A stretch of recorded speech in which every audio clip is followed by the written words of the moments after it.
The moon goddess, Ishel, patiently watched a spider at work. She could make use of its skills, she thought. Through careful observation and imitation, she soon became a skilled weaver. The sun god, Hao, was impressed with her work and admired her from afar. But the goddess's grandfather was very possessive and would not let the sun god anywhere near his beloved granddaughter. To get past the grandfather, the sun god disguised himself as a hummingbird. As he took a drink of tobacco flower honey, the moon goddess spotted him and asked her grandfather to capture the bird for her. The grandfather shot the disguised sun god with a blow dart, stunning him. Ishel nursed the wounded bird back to health, and soon he was able to spread his wings and fly again. He transformed back into the sun god and invited the moon goddess to escape with him. The two rowed away in a canoe, but the grandfather called upon the powerful storm god to help him stop them. Sensing danger, the moon goddess jumped from the canoe into the water below and transformed into a crab. But the storm god had already thrown a lightning bolt which hit the crab and pierced her through her heart, killing her. Hundreds and hundreds of dragonflies gathered, buzzing songs and fluttering their transparent wings. They formed a thick, magical cloud over the moon goddess's body. For 13 days, the dragonflies cut, cleaned and hollowed 13 logs. On the 13th night, the logs burst open and the moon goddess emerged, alive and more brilliant than ever. The sun god wasted no time in proposing marriage. The moon goddess happily agreed. Side by side, they were ready to light up the sky with their powerful rays. Unfortunately, the story doesn't end there. The sun god's brother visited often. Sensing he was also in love with Ishel, the sun god grew jealous and began to mistreat her. One day, Ishel was sitting on the riverbank, furious at her husband. A huge bird came gliding down and offered to take her to the high mountain peaks. To get away from the cruel sun god, she agreed. There, she met the king of the vultures. The vulture king was kind and fun-loving, a much better partner than the violent sun god. The moon goddess made a new home with him in the mountains. When the sun god heard, he was distraught. He hid inside a deer carcass until the hungry vulture came swooping down, then hopped onto its back and rode to the mountain kingdom, where the moon goddess now lived with the vulture king. He begged her to come home with him, apologizing for how he had treated her.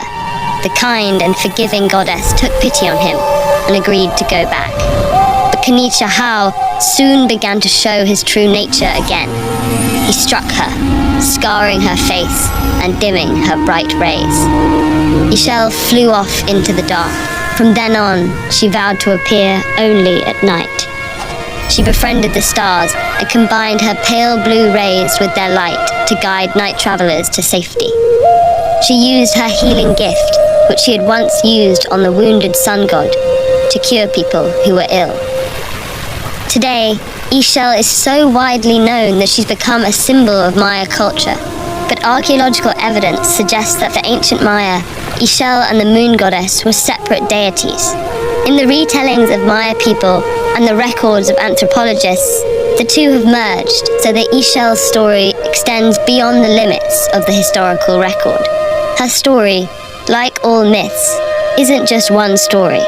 The variations, ancient and modern, speak to what people value and how they see themselves in their mythological heroes. Not all sun gods are quite so despicable. Meet Nanawatl, the pimply-faced underdog on a quest to become the fifth sun in this Aztec myth. I spent 7 nights shooting the moon. This is the result.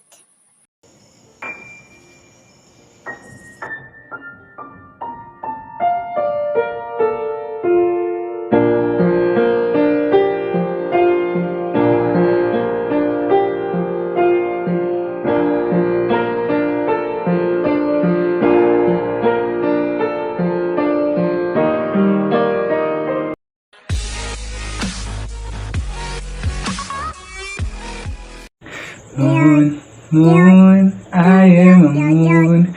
For the earth, I am a moon.